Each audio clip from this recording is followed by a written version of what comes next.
Views and opinions expressed do not necessarily reflect those of Access Fort Wayne, the Allen County Public Library, or any other supporting groups. If you'd like to produce a show, call us at 260-421-1250.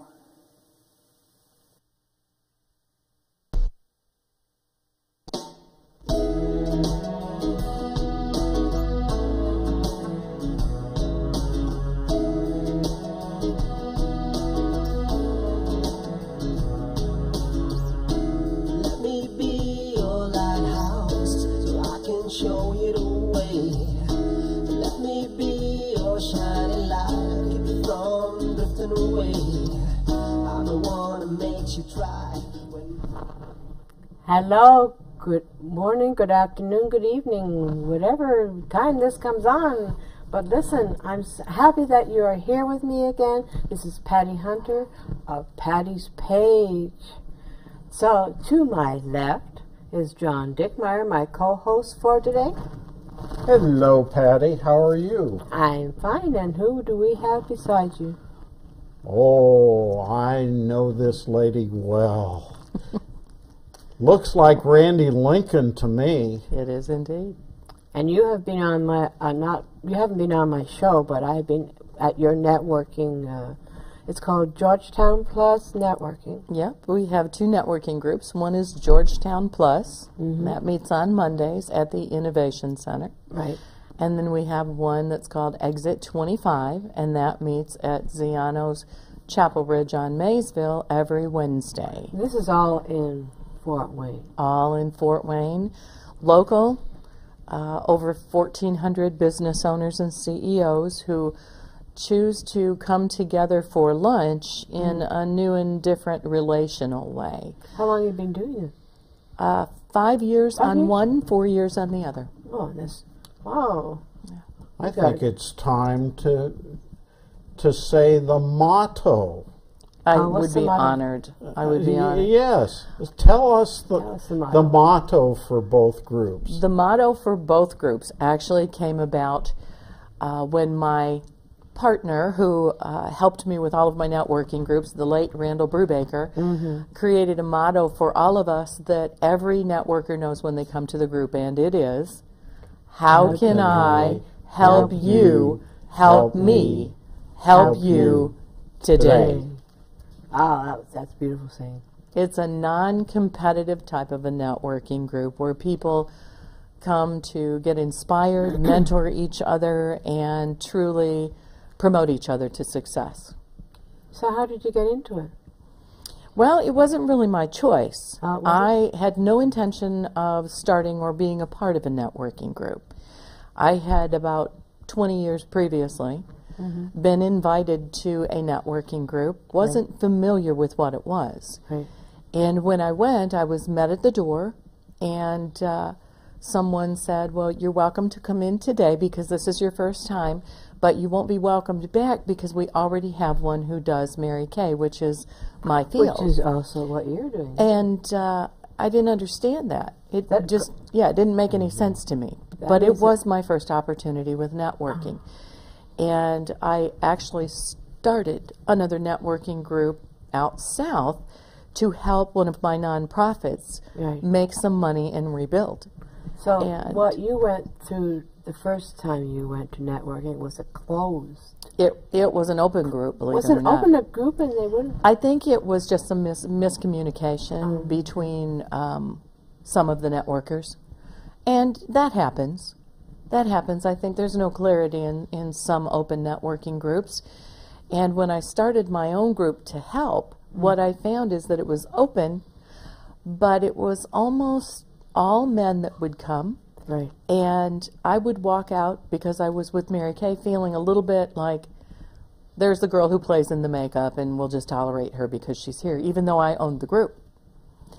So I had no intention of doing network. I left that and it was put away for a long time. Yeah. Then I was approached about starting a networking group, and I said I would absolutely never do that. I don't like inclusiveness. I don't like paying a fee yearly. I don't like that I have to be there all the time. And I really don't like that I have to give people leads. I might not necessarily care for that particular person, but because they're in the networking group, that's part of my job to give leads. I want people to give each other referrals and leads because they want to, because they trust each other, because they want to. And the person that was talking to me said, okay, let's try it. Right. And I said, I'm serious. There's certain rules. And he said, let's give it a whirl. And that, of course, was Randall Brubaker. And he is still the networker in this area, just the connector. He had more connections than Verizon. And a long history in the city to give him those connections. Yes. And the first thing I told him was, well, we're going to do it at lunch. And he said, that will never work. And I said, okay, I'm done. He said, okay. We'll do it at lunch. So as we started, he began to see the difference. And people started to come. And it started to grow so quickly. Yeah. And he really did come to me and say, you have a completely different concept. And I think that concept came from my Mary Kay training. Because you know how to converse with people, you know. Well, it isn't even so much about communication. It's about just helping each other. Mary Kay taught us that if you have a great idea and I have a great idea, we each have a great idea. True. But if you have an idea, I have an idea, and we share, we both leave with two great ideas. That's what networking is all about. It truly is. It's about having connections and helping each other. After being in business for 32 years for myself, Right. I probably have seen some pitfalls and fallen into them and climbed back out, and am willing to help other people not go through that. Well, you learn from experience, and when you have experience, you can be able to teach others Exactly. what not to do and what to do. And that's exactly what I wanted to do when I saw this grow. I brought some people in that I knew, and the first group that wanted to duplicate us was from Peru, Indiana. Oh. And we now have an offspring, which is the Peru networking group. They actually dared me. They said, we have tried hundreds of times, and it just won't work here. I didn't know any better, so Randall and I went down, and for 2 weeks we went down and helped them get started and laid all the groundwork. And they now have as many people meeting weekly as we do, and they had to grow from the Chamber of Commerce to a room at Ivy Tech because they have so many people coming in. Well, how many people do you have in your networking now? Because we actually have over 1,400 listed. But that rotates in and out. You don't have to be there all the time. We have some that come regularly, but we also keep hosting maybe 5 to 6 new people at each group. So it's always growing. Is it every day? It's every Monday. Every Monday. And every Wednesday. Every Wednesday, okay. And they can come as they wish. On Mondays, they get free lunch. But on Wednesdays, Ziano's does offer us some great lunch specials if they choose to eat, but that's not necessary. So you work with Mary Kay for how long? I've been with Mary Kay for 32 years now. But through Mary Kay, this is, how you say, Breast Cancer Awareness Month, October. Right. And you have a wee story to talk about? I do have a rather large story to tell. Actually, I sit here as of July 24th this year as a 5-time cancer survivor. Oh, my. Started at 14 with breast cancer. I saw a mole, and it was on the upper part of my left breast. I'd like to say breast, but at 14 I really didn't even have any breast tissue. But I saw a mole start to change color and stretch. And embarrassed, I said something to my mother, and she took me to our pediatrician. Went to a surgeon, and the surgeon in his office removed that and found a lump on the other one, removed them both. They were both cancer. Oh, my.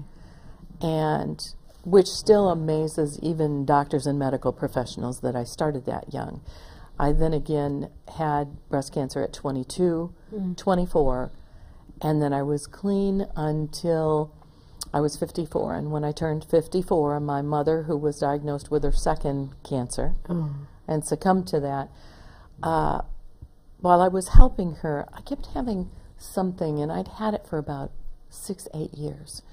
And I knew something was wrong with me because by profession, I'm a former labor and delivery nurse, and I'd been a nurse for 15 years. So you know. I knew there was something wrong, but I did not know what it was. I went to 8 specialists in the Fort Wayne area, and as much as they tried, they just couldn't find anything. The last specialist gave me his card with his cell phone number on it and said, if there's anything that you can think of that we have not tried, please let us know. And I remember walking out thinking, really? Really? This is my answer? So I actually moved to Toledo for 1.5 years to take care of my mother.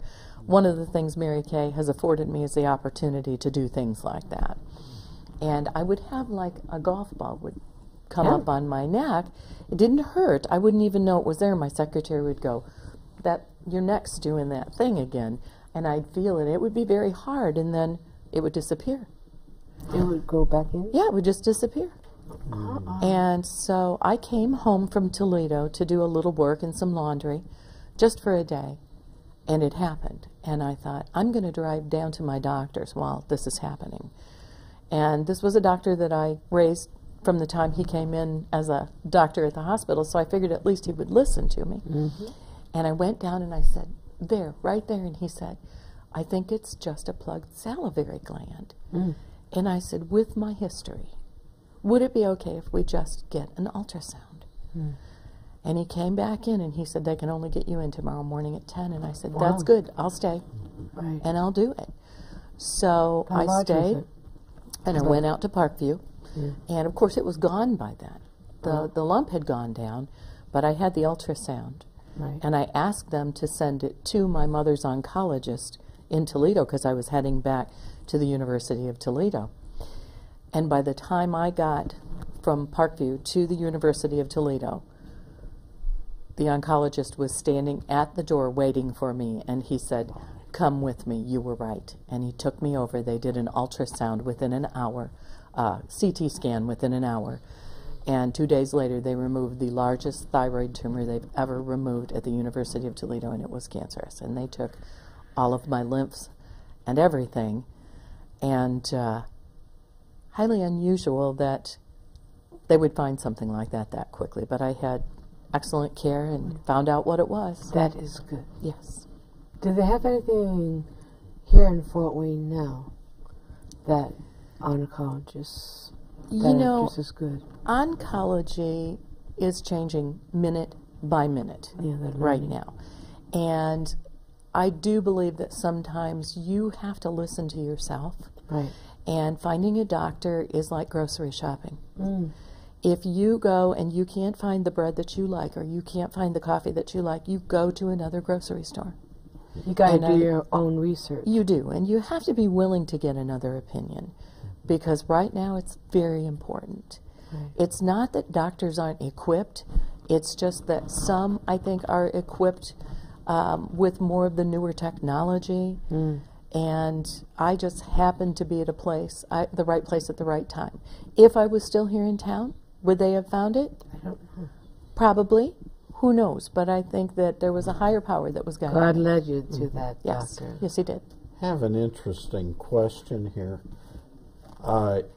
You have a medical background. I do. And I'm wondering, cancer is just absolutely a vicious disease, and it really bothers people who even think that they might have it. Yes. Scares them. Does your medical background help any, or have you noticed that helping any in the way that you address your having cancer? Yes. My grandparents were both doctors, a male and a female, and they actually taught here in Fort Wayne, Indiana.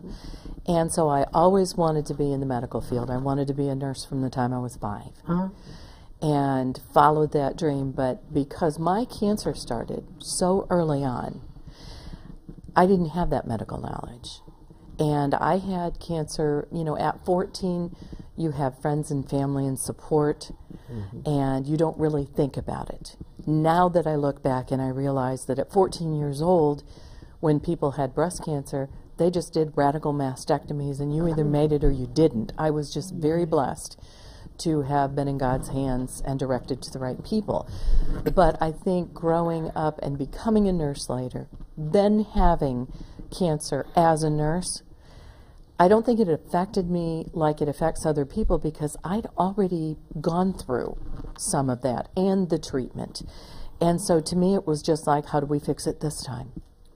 Does it go through your family, this cancer? It does. We have a double genetic issue, which we did not know about until my mother's second cancer.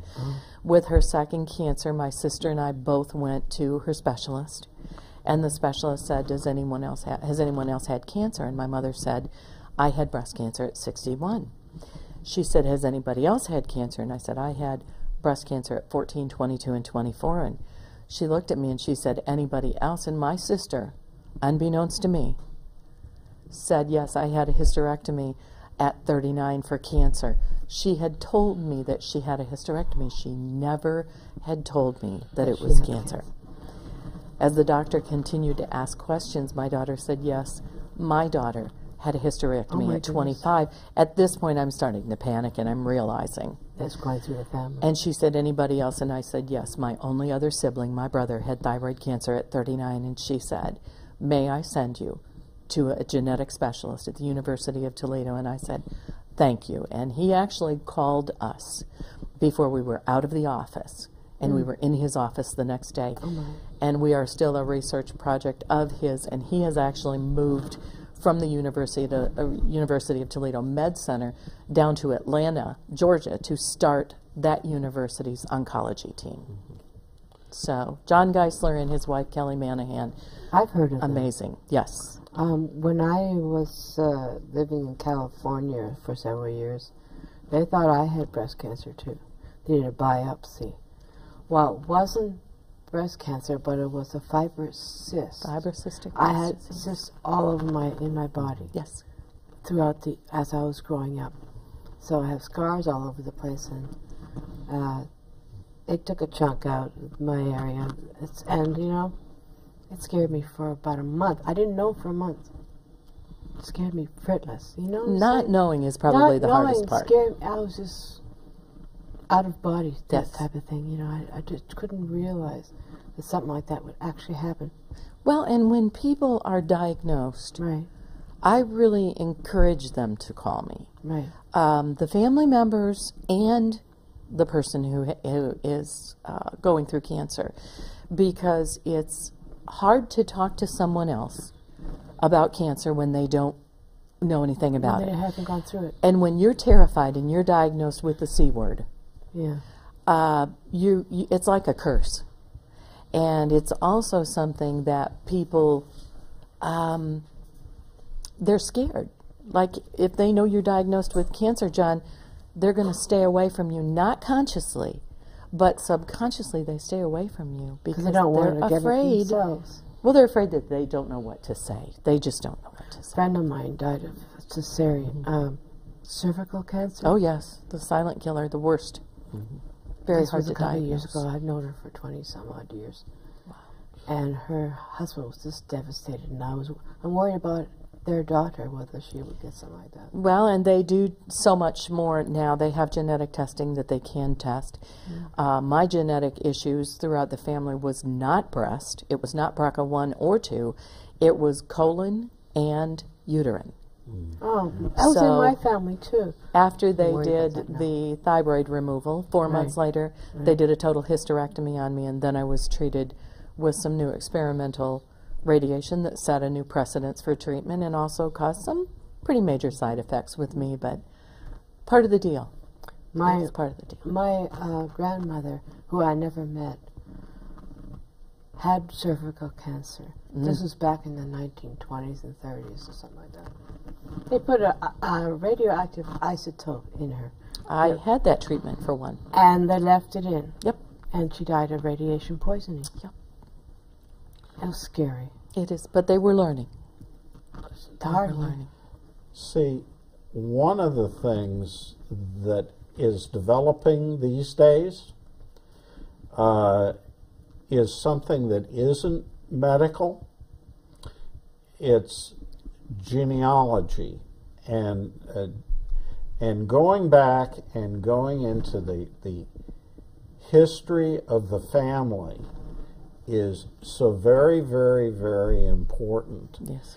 Because the geneticist can take that information and work with living people, Right. DNA. and the DNA, Oh. and you can predict some things that you couldn't predict if you didn't know that great granny had the same problem. Yes. Can they decipher whether you have cancer or not through your blood now?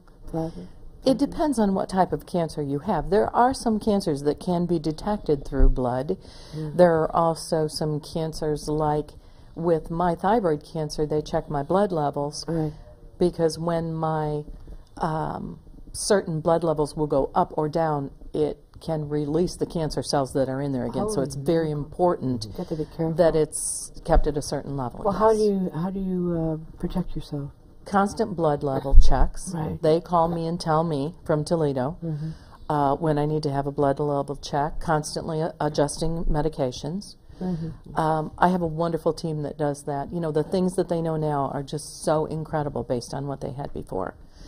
But I did want to share that I am part of a Be Bold, Be Bald campaign right now, where this is my 7th year. And Be Bold, Be Bald is out of Boston, and basically you can donate, and all 100% of all the funds go right to cancer research. They have done incredible work on research So when development. you be bold, be bald, what does that mean? When you're Be Bold, Be Bald, if you reach your goal Right. by October 17th, and if I do, my goal is 500. Right now I think I have 259, and thanks to John Dickmeyer for his donation. I will actually be at the networking group on Monday, October 20th at the Innovation Center. Right. Latasha Peden, who's my hairstylist, will come, and she will shave me bald, but I'll go bald for the right reasons this time. How long will you be have bald? You know, every time that you lose your hair, It takes a while to it grow. takes a while because it depends on what your treatment is. Because I'm not currently undergoing any treatment, it'll probably grow back pretty quick. But even though my hair came back this time and I didn't have any chemo after my 4th or 5th cancer, I lost a lot of hair because of the massive amounts of radiation. So radiation therapy is what goes in and takes care of the rest of the lingering Yeah, but what about cancer the rest cells. of your cells? Does it ruin? You know, there's always a downside with chemotherapy, And radiation. tamoxifen, radiation, because you're poisoning and burning healthy parts of your body too. Has So, anyone approached you with alternate healing? you know, I have been approached by a lot of people with alternative healing, and I am not only open to it, but I know what works and what doesn't, and my oncology team is open to it. Yeah. There are So a couple of makes- things what that I makes do you use. whole. Yes. But I think the biggest thing is we're seeing so much more cancer now because there's so much more processed foods. There are so many things that we're not knowing that we need to make sure we're not eating things that are processed. We need natural food, things that our families ate before processed fast food came, and smoking. You know, smoking many years ago was just something that everybody did. Yeah. And the only cancers we really saw were lung cancers. But now we're seeing cancers throughout the bodies. How So- about the pollutions like herbicide, insecticides, and what we eat, the antibiotics that pass through the human body into the Oh, yeah. ocean, lake? There's food? no question in my mind. The food that we're eating definitely has one of the biggest culprits.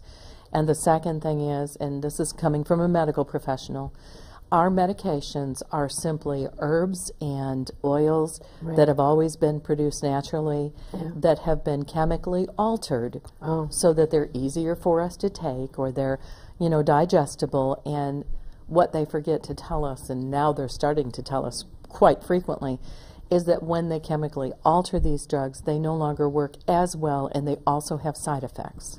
And you hear a lot on TV recently about Benacar and all the other stuff. Yep. And they say, it's bad for you. I mean, in the beginning when it first came out, it was the answer. it was the answer. Yes. Now it's not the answer. Yes. Now people are being sued and all over the place, and we can't go. I like to go back to being organic. It's hard It's hard, to be totally organic because it can say organic, right? But it's not, but if it really is not, right? You don't know that. you don't know. You don't know. I think that one start is to go to community-supported agriculture Yes. for your food. And the other thing is, if you can find a farmer that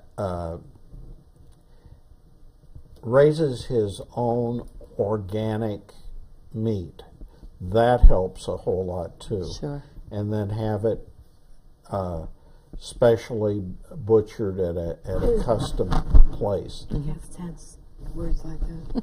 I love animals, I know, but I eat but meat. but so many of us out Yeah. there are used to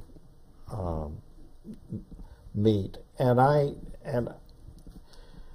have to say this in my case, and I think it's probably true for someone who has cancer, that the smaller animals and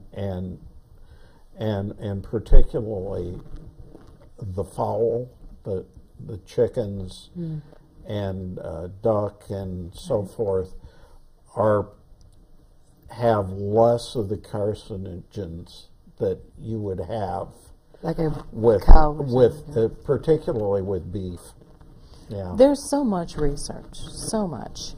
I think that because they're still researching that, we'll see every day, but I think more than that is that the people who have had cancer, their first question is, how do we worry about not getting it again? And that's just not a thought. I think that you need to just move on. We have to have you back on our show to talk more about this. I'd love to. And meet John Dickmeyer. Thank you for coming and listening to my show. It was very, very enlightening as well as serious. But there is hope. People are getting cured from cancer. Absolutely. And we are not alone. So thank you for listening and coming on to my show, everybody. And God bless and have a great day. Thank you very much. Godspeed, my love, until we meet again. You're always in my heart and every dream. Don't let this time apart give in to all our fears. God will keep us close from up above. So until we meet again, Godspeed.